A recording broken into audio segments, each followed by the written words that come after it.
آج میں اس مختصر سے پروگرام میں اللہ تبارک و تعالیٰ کے پیارے کلام مجید فرقان حمید سے چند باتیں آپ تک پہنچاؤں گا۔ قرآن مجید کی تو کیا بات ہے، کلام اللہ ہے، ہم سب کے لیے سر چشمہ ہدایت ہے، راہ نجات ہے اور اللہ کا پیغام ہے، میسج آف اللہ سبحانہ و تعالیٰ۔ قرآن کی امپورٹنس کو سمجھیے، قرآن یہ اللہ کا کلام ہے، لیکن ایز اے مسلم ہماری لائف میں قرآن کی کتنی امپورٹنس ہونی چاہیے۔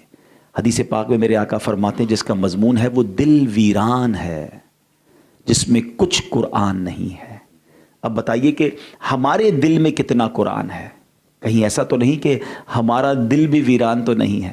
اچھا، قرآن پاک سے ہم محبت سارے کرتے ہیں، مگر میرا اور آپ کا قرآن پاک سے انٹریکشن کتنا ہے، تعلق کیا ہے؟ میرا اور آپ کا قرآن پاک سے جو تعلق ہے نا، وہ نارملی کیا ہے کہ نیا گھر لیا تو ہمیں گھر میں قرآن خوانی کرانی ہے، نیا کاروبار شروع کیا تو وہاں قرآن خوانی کرانی ہے، قرآن پاک کو وہاں برکت کے لیے اچھے سے جزدان کے اندر رکھنا ہے، بھائی جلدی سے قرآن لے آؤ، کیوں بھائی نئی دکان لے لی ہے، نیا گھر لیا ہے، وہاں قرآن رکھوانا ہے۔ یعنی میرا نارملی لوگوں کا قرآن سے جو اب انٹریکشن رہا نا، وہ یہی رہا کہ ختم قرآن اس لیے کہ برکت چاہیے، ہیں کوئی آفت مصیبت نہ آ جائے، قرآن کو چومیں گے، آنکھوں سے لگائیں گے، دیٹس اٹ۔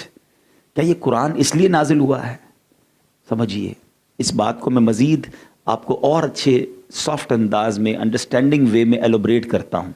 مثال کے طور پہ ایک بوڑھی خاتون تھی، بیمار تھی، بڑے غریب بھی تھے، اس کا ایک بیٹا تھا، بیٹا چلا گیا ولایت، ابراڈ چلا گیا کاروبار کرنے، جاب کرنے، ماں غریب تھی، بیٹے سے محبت بہت کرتی تھی۔ بیٹا جیسے ہی وہاں پہنچا کچھ دنوں کے بعد اس بیٹے نے والدہ کو خط لکھا، تو جیسے ہی خط آیا تو ماں بہت خوش کہ میرے بیٹے نے باہر سے مجھے یاد کیا، اتنا پیار کرتا ہے مجھ سے، آنکھوں سے چوما، سر پہ رکھا، پڑھنا آتا نہیں تھا ماں کو، دراز میں رکھ دیا خط۔ اگلے مہینے پھر خط آیا، پھر ماں خوش کہ کتنا اچھا فرما بردار بیٹا ہے، باہر بھی گیا پھر بھی ماں کو نہیں بھولا، پھر آنکھوں سے لگایا، پھر چوما، پھر دراز میں رکھ دیا۔ خط کھول کر پڑھنا آتا نہیں تھا، مگر اس کی بیماری بڑھتی گئی، غربت کی وجہ سے اور کمزور ہوتی گئی، کئی مہینوں تک یہ لیٹر آتے رہے، وہ آنکھوں سے لگاتی رہی، دراز میں ڈالتی رہی۔ آفٹر لانگ ٹائم اس بوڑھی عورت کا انتقال ہو گیا۔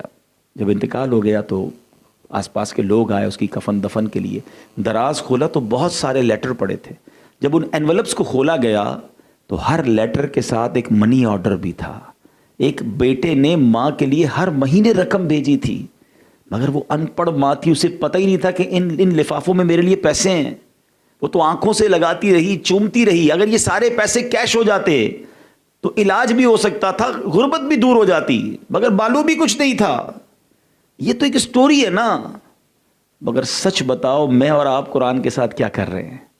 آنکھوں سے لگا رہے ہیں، چوم رہے ہیں، درازوں میں رکھ رہے ہیں، جزدان میں رکھ رہے ہیں، آفیسز اور گھروں میں رکھ رہے ہیں۔ معلوم کرنے کی کوشش کی کہ اس میں کتنے خزانے ہیں، اللہ پاک نے ہمارے لیے کیا کچھ اس میں بھیجا ہے۔ ذرا سوچئے، قرآن کے ساتھ بھی تو ہم یہی کر رہے ہیں کہ پڑھ نہیں رہے اندر کیا کچھ ہے، کیا کچھ ہمارے لیے پیغام موجود ہے۔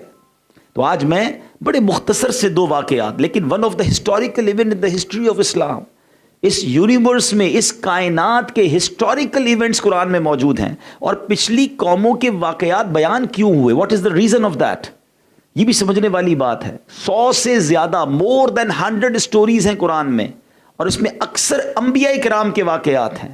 بچے بیٹھے ہیں، ینگسٹر بیٹھے ہیں، بڑا شوق ہوتا ہے سٹوریز پڑھنے کا، ایکسپلور کرنے کا، دنیا کے ہسٹوریکل واقعات پڑھنے کا، لیکن ہم وہ واقعات پڑھتے ہیں کہ جس کو پڑھنے کا ثواب نہیں ہے، بلکہ بعض اوقات تو وقت کا ضیاع ہوتا ہے۔